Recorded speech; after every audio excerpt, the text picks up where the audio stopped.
Dios les bendiga, mis queridos hermanos y hermanas en Jesucristo. Les saluda Carlos Pauta. Bienvenidos y bienvenidas a la reflexión y meditación del Santo Evangelio del día de hoy, martes 14 de enero del 2025.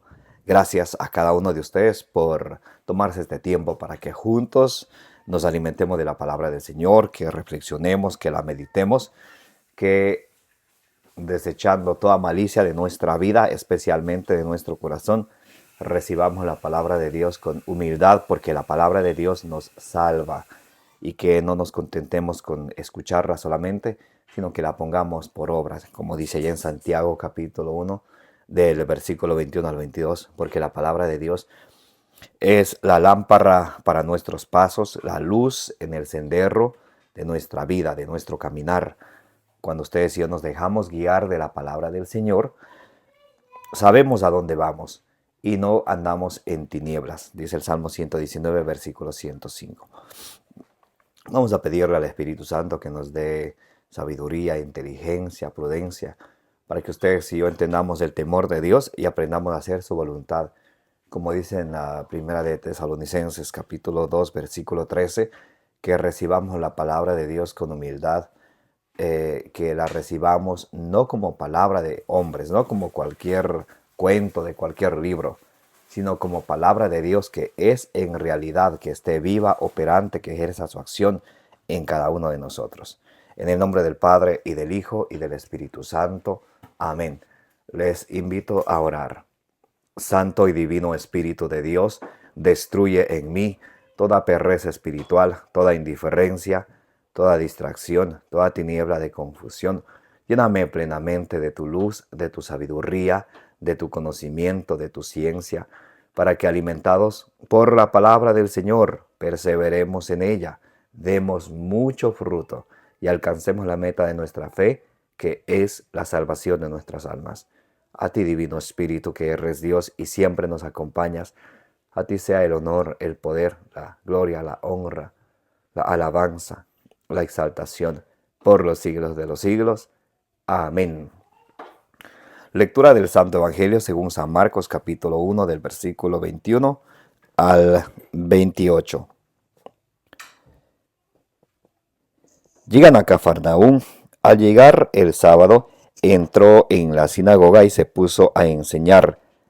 Y quedaban asombrados de su doctrina, porque les enseñaba como quien tiene autoridad y no como los escribas. Había precisamente en su sinagoga un hombre poseído por un espíritu inmundo que se puso a gritar: ¿Qué tenemos nosotros contigo, Jesús de Nazaret? ¿Has venido a destruirnos? Sé quién eres tú, el Santo de Dios. Jesús entonces le conminó diciendo: cállate y sal de él. Y agitándole violentamente el espíritu inmundo, dio un fuerte grito y salió de él. Todos quedaron pasmados, de tal manera que se preguntaban unos a otros: ¿qué es esto? Una doctrina nueva expuesta con autoridad. Manda hasta a los espíritus inmundos y le obedecen. Bien pronto su fama se extendió por todas partes en toda la región de Galilea. Palabra del Señor. Gloria a ti, Señor Jesús. Mis queridos hermanos y hermanas, bienvenidos y bienvenidas. Gracias a cada uno de ustedes por estar aquí presentes, para que nos dejemos iluminar juntos de la palabra del Señor. Que hagamos lección divina juntos, que escuchemos la palabra del Señor, que la meditemos, que comprendamos qué nos dice la palabra de Dios, a qué me invita, y de lo que la palabra de Dios me invita y me dice, qué es lo que voy a poner en práctica en mi vida diaria. Esa es la meta, no solamente de escuchar, bonita la palabra de Dios y listo. Hay que hacer lección divina, siempre. Recuerden, hay 5 pasos para la lección divina, o también se llama lectura divina. Leer la palabra de Dios, lo que acabamos de hacer. Leemos, escuchamos, El segundo paso, la contemplación. El primer paso, la lectura. El segundo paso, la meditación. ¿Qué está diciendo la palabra de Dios a mí? El tercer paso, la oración. Pedirle a través de la oración al Señor que me ayude a poner en práctica el mensaje que Él me dice a través de su palabra. Contemplación y la acción. ¿Qué voy yo a hacer con esto que el Señor me acaba de decir? ¿Me voy a quedar como aquel siervo que recibió un talento del Señor, enterró debajo de la tierra? ¿O lo voy a poner en práctica? Como dice ya en 1 Pedro capítulo 4, versículo 10, que cada quien ponga al servicio de los demás la gracia que de Dios ha recibido. No podemos quedarnos con algo que el Señor nos da, con un regalo, con un don, con una gracia, ahí nosotros mismos enterarlo. Bien, San Marcos capítulo 1, versículo 21. Llegan a Cafarnaúm, al llegar el sábado entró en la sinagoga. Ahora, ¿por qué Jesús entró el sábado en la sinagoga? Algunos dirán, nosotros guardamos el sábado, especialmente nuestros hermanos adventistas del séptimo día, los hermanos separados. Pero Jesús entró el sábado en la sinagoga. Si Jesús entró el sábado, pues entonces yo también. Es necesario que comprendamos algo. Nosotros estamos obligados a hacer lo que Jesús nos enseñó, mas no lo que Él hizo. Así como acaban de escuchar. Nosotros los cristianos estamos obligados a hacer lo que Jesús enseñó, mas no lo que Él hizo. ¿Recuerdan lo que decía Jesús en Juan capítulo 14, versículos 23 y 24? Si ustedes me aman, guardaréis mis mandamientos. Si no me aman, no guardaré mis mandamientos. Entonces ustedes y yo estamos llamados a guardar los mandamientos, no de la ley de Moisés primeramente, sino de la ley de Cristo. Entonces, Jesús entró y para que quede esto claro, no estamos obligados a hacer lo que Jesús hizo. Por ejemplo, Jesús se circuncidó, eso es ahí en Lucas 2 del 22 al 24. Nosotros no estamos obligados a hacer eso. Porque si fuera de hacer, muchos dicen, yo hago lo que mi Señor Jesucristo hizo. Pues tienes entonces que circuncidarte, tienes que ponerte el vestido que Jesús se puso, tienes que crucificarte a los 33 años, hay que hacer todo lo que Jesús hizo. ¿Se dan cuenta? No hay coherencia en lo que dice. Pero muchos simplemente con esa cortina de humo para engañar a los débiles en la fe. Dicen, hay que hacer lo que Jesús hizo. Jesús iba a la sinagoga el sábado, pues yo también. No. ¿Por qué iba Jesús a la sinagoga el sábado? Sí, el sábado había que guardar en el Antiguo Testamento. Y les hago una pregunta. ¿Jesús vivió en el Antiguo Testamento o el Nuevo Testamento? Antiguo. Cuidado. En el Antiguo Testamento vivió Jesús. Entonces, ¿cuándo empieza el Nuevo Testamento? A partir del triduo pascual, de la pasión, muerte y resurrección de nuestro Señor Jesucristo. Cuando Él resucita el primer día de la semana, empieza el Nuevo Testamento. Él, como dice en Efesios capítulo 2, versículo 15, Colosenses capítulo 2, versículo 14, que con su muerte en la cruz eliminó la ley del Antiguo Testamento. Y ahí es donde empieza el Nuevo Testamento. El Antiguo Testamento, esa antigua alianza, era en el monte Sinaí. El Nuevo Testamento, la nueva alianza se completó en el monte Calvario con la muerte de nuestro Señor Jesucristo. Muy importante. Por eso es que en los evangelios, por ejemplo, vemos que Jesús iba a los sábados a la sinagoga porque ese era el día donde se reunían los judíos. Los apóstoles ya no se reúnen el día sábado en la sinagoga, sino se reúnen el primer día de la semana. ¿Cuál es el primer día de la semana? Domingo, el primer día de la semana. ¿Dónde lo dice? Hechos capítulo 20, versículo 7. Se reunían para la fracción del pan, o sea, la Eucaristía, la misa que ustedes y yo llamamos, el primer día de la semana. San Pablo en 1 Corintios 16, 2 dice que él venía a recoger la ofrenda para los santos el primer día de la semana, cada domingo. Domingo en Apocalipsis 1:10 dice, domingo es día del Señor. Entonces para nosotros, los cristianos, es el día domingo que hay que guardar.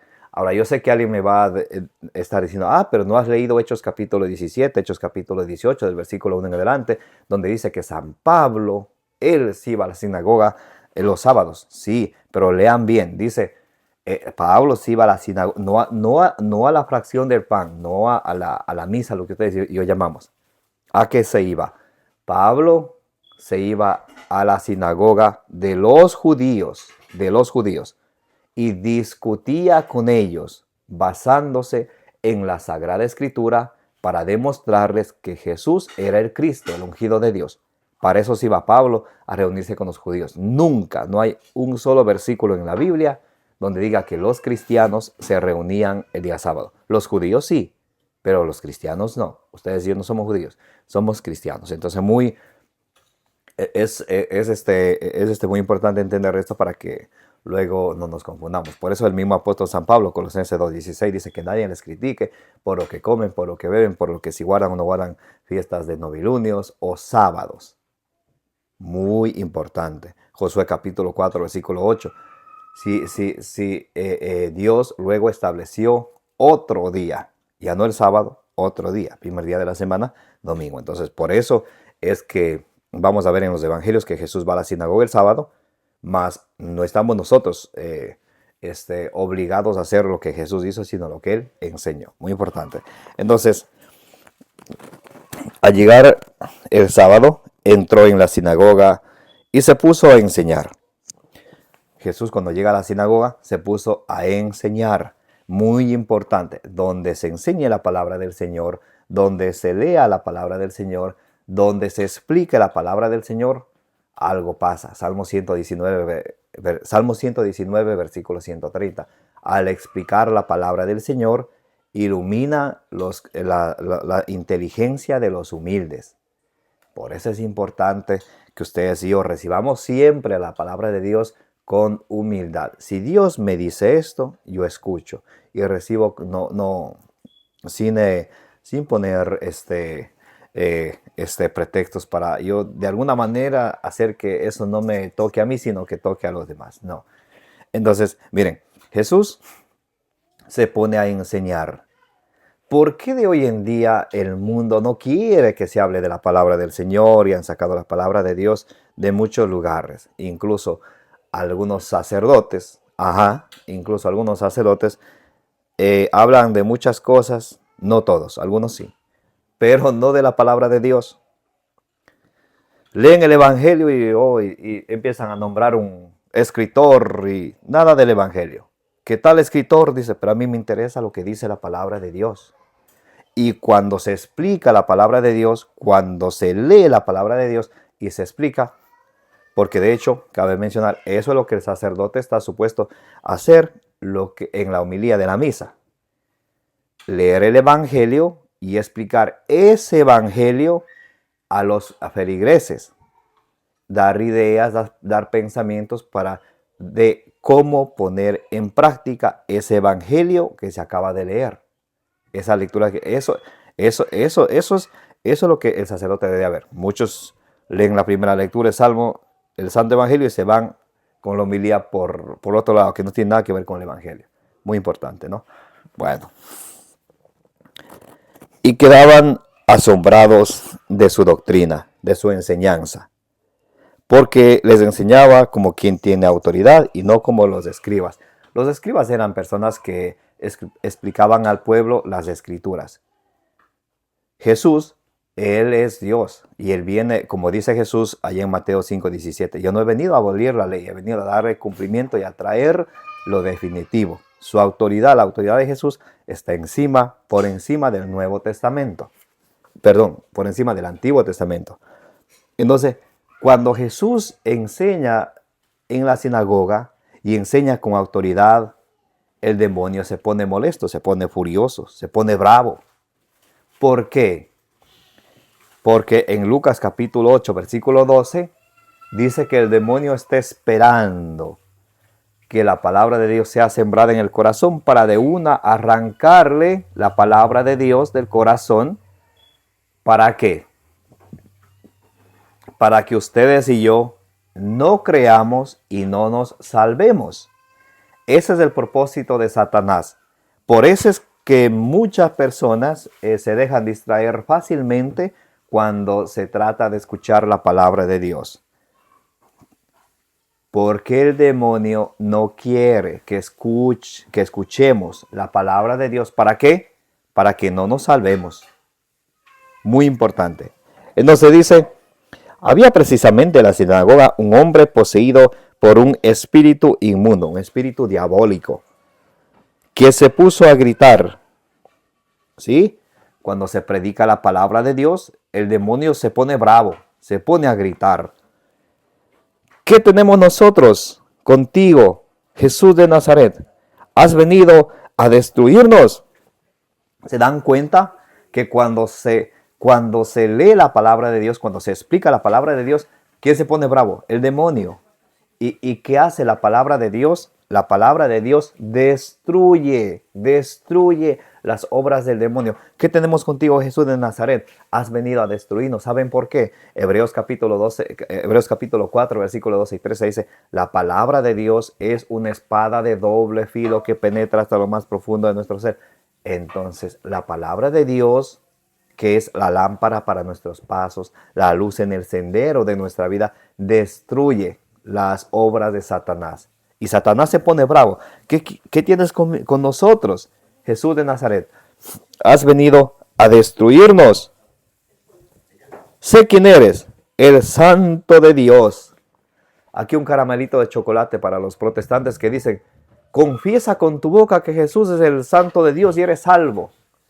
Hasta el diablo confiesa con su boca que Jesús es el Santo de Dios.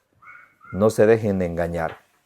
Ellos citan allá Romanos 10, 9 y 10. Si confiesas con tu boca que Jesús es el Señor y crees en tu corazón, serás salvo.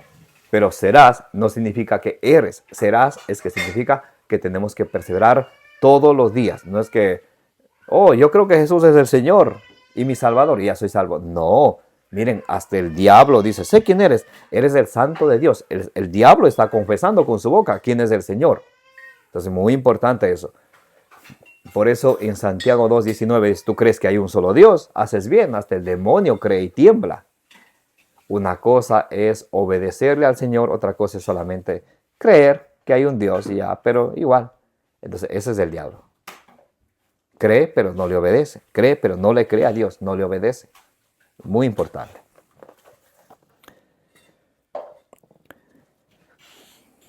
Jesús entonces se le conminó diciendo, cállate y sal de él. Y agitándole violentamente, el espíritu inmundo dio un fuerte grito y salió de él. Todos quedaron pasmados de tal manera que se preguntaban unos a otros, ¿qué es esto? Una doctrina nueva, expuesta con autoridad, manda hasta los demonios, manda hasta los espíritus inmundos y le obedecen. Bien pronto su fama se extendió por todas las partes, en toda región de Galilea.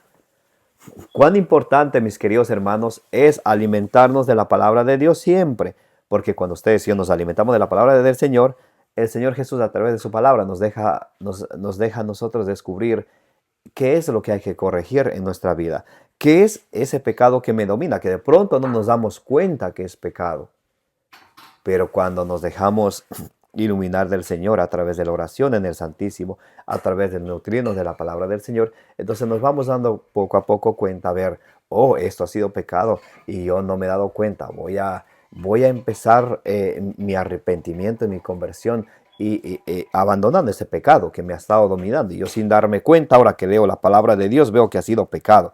Recuerden, pecado no es lo que yo pienso que es pecado, pecado es todo lo que va en contra de la voluntad de nuestro Señor Jesucristo. Escuchará bien, de la voluntad de nuestro Señor Jesucristo, o sea, del Nuevo Testamento. Muy importante. Ahora, para terminar, yo quiero leer con ustedes la segunda carta a Timoteo, la segunda carta a Timoteo, capítulo 2. Quiero leer algo muy interesante para que ustedes y yo nos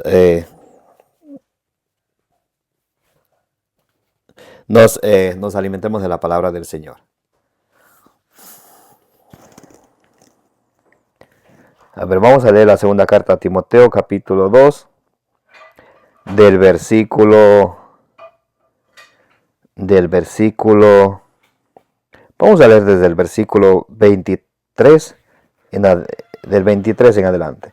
Segunda carta a Timoteo, capítulo 2, del versículo 23 en adelante. De hoy en día muchos, incluso algunos sacerdotes, la Biblia nos hizo para pelear. Ay, hermanos queridos, qué dolor escuchar eso. En Mateo capítulo 4, Lucas 4, cuando Jesús es tentado en el desierto, Satanás le cita la escritura, el Salmo 91. Jesús no dice, la Biblia nos hizo para pelear. Él se defiende. Está escrito, no tentarás al Señor tu Dios. Está escrito, adorarás al Señor tu Dios y solo a Él servirás. Nunca dice el Señor, sí, la Biblia nos hizo para pelear. Lo que sí es pelear es dar argumentos de nuestra propia cabecita, de nuestro propio pensamiento. Querer salir con la de uno, querer ganar como solo en palabras al otro, esa es una pérdida de tiempo. Porque si amamos la verdad, entonces dejémonos iluminar de la verdad que es la palabra de Dios. En Juan 17 dice, santifícalos en la verdad. Tu palabra es la verdad. Entonces, muy importante eso. Cuando ustedes y yo queremos de corazón, con sinceridad, aprender la verdad de la palabra de Dios, tenemos que tener la palabra de Dios que nos guíe. Porque Petronilo puede decir, es que esto es de esta forma, el otro, esto es de esta forma, y no llegan a nada. Pero cuando nos dejamos iluminar de la palabra de Dios, ahí es donde se evitan todo este tipo de cosas. Mire, segunda de Timoteo capítulo 2, versículo 23 dice, evita las discusiones necias y estúpidas. Tú sabes bien que engendran altercados. Las discusiones necias y estúpidas, cuando cada quien se quiere salir con la suya. Pero eso no está diciendo que la palabra de Dios no se hizo para, por ejemplo, en segunda de Timoteo 3:16. Y les voy a leer ahorita mismo que estoy aquí en la segunda carta de Timoteo, capítulo 3, versículo 16. Escuchen cómo dice. Toda escritura es inspirada por Dios y útil para enseñar. Con la Biblia se enseña, para arguir, para corregir. Mira, esto dice la palabra de Dios. Para corregir y para educar en la justicia. Entonces no es que la palabra de Dios nos hizo para pelear. Lo que sí dice la palabra de Dios, que ustedes y yo, como buenos cristianos, no debemos de caer en contienda de palabras, en vana palabrería, como los protestantes. No, sino en discusiones necias y estúpidas, como cada quien queriendo salirse con la de uno, a estilo de burla. No, si queremos aprender la verdad, entonces dejémonos guiar por la palabra de Dios. Como decía Jesús en Juan 8:31, ustedes serán mis verdaderos discípulos si permanecen en mi palabra. Conocerán la verdad y la verdad los hará libre. ¿Cuál verdad? La verdad de la palabra de Dios, no la verdad tuya ni mía, ¿ok? Muy bien. Dice, evita las discusiones necias y estúpidas. Tú sabes bien que engendran altercados. Cuando se habla de Dios sin la palabra de Dios, cada quien quiere salirse con su idea y quiere ganar con su idea y engendra. Y dice, y la Biblia lo llama discusiones necias y estúpidas. Tú sabes bien que engendran altercados. A un siervo del Señor no le conviene altercar, sino ser amable con todos, pronto a enseñar, sufrido, y que corrija con mansedumbre. ¿Se dan cuenta que hay que corregir? No es que hay que dejar, nomás hay que, que hagan lo que quieran. Hay que corregir, dice que corrija con mansedumbre a los adversarios. En este caso, ¿quiénes son los adversarios de la fe? Los protestantes, los herejes, los que se han alejado de la fe. Y muchos dicen, oh no, déjales ahí, inspirado por Satanás. Porque la palabra de Dios, escuchen cómo dice, y que corrija con mansedumbre a los adversarios, por si Dios les otorga la conversión que les haga conocer plenamente la verdad. y volver al buen sentido, librándose de los lazos del diablo que les tiene cautivos, rendidos a su voluntad. El diablo tiene a muchos cautivos y rendidos a su voluntad. Por eso cuando a veces van a un retiro, van a misa, un momentico están contentos. Luego, ¿qué dice? Lucas 8:12, viene el diablo, arranca de su corazón la palabra de Dios que ha sido sembrada, esa semilla del reino de los cielos. ¿Para qué? Para que no crean y no se salven. Ese es el plan del diablo. El diablo quiere que no escuchen la palabra de Dios, que no crean en la palabra de Dios. ¿Para qué? Para que no se salven. ¿Cuál es el plan ese es el plan del diablo? ¿Cuál es el plan de Dios? 1 Timoteo 2:4. Dios quiere que todos los hombres se salven y lleguen al conocimiento pleno de la verdad. ¿Qué les parece? Uno es el plan del diablo, otro es el plan de Dios. No nos dejemos, desanimar por las pruebas, las tribulaciones, sino con perseverancia en la oración, constantes en la tribulación, perseverantes en la oración, como dice Romanos 12:12. Busquemos siempre alimentarnos con la palabra de Dios, que es la lámpara para nuestros pasos, la luz en el sendero de nuestra vida. Salmo 119, versículo 105. De esa manera, nuestra fe crece sólida, crece firme, y ustedes y yo vamos a resistirle al diablo y él huirá de nosotros, como dice Santiago 4:7. Acercaos a Dios y resistidle al diablo y él huirá de ustedes. ¿Cómo le vamos a resistir? 1 Pedro 5:9. Firmes en la fe. Pero si no tenemos fe, ¿cómo vamos a resistir? Y la fe, ustedes saben, o si no saben, dice Romanos 10:17, la fe viene de la predicación de la palabra de Dios. Si ven que una cosa conlleva a otra, nos alimentamos de la palabra del Señor, pedimos al Señor que nos dé la gracia de vivir esa palabra de Dios de la cual nos alimentamos, para que nuestra fe se fortalezca y para estar firmes en la fe, para no caer en los lazos de Satanás, que anda como león rugiente buscando a ver qué católico está distraído, qué católico anda débil, qué católico anda abatido por los problemas, para aislarle y hacerle caer a su voluntad. Por eso, mis amados hermanos y hermanas, que la palabra de Dios sea siempre nuestro refugio, como dice Salmo 119, versículo 114. Amén. Ánimo, mis hermanos y hermanas, no estamos solos. El Señor está con nosotros. Como dice Isaías 41:13, yo estoy contigo, no temas ni tambalees.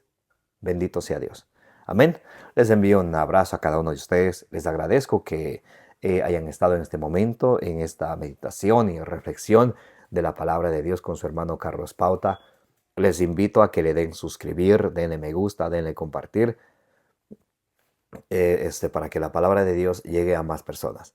Que la bienaventurada siempre Virgen María interceda por todas vuestras necesidades, las necesidades desde vuestra familia y las necesidades del mundo entero. Como dice ahí en Números capítulo 6, versículo 24, que el Señor te bendiga y te proteja.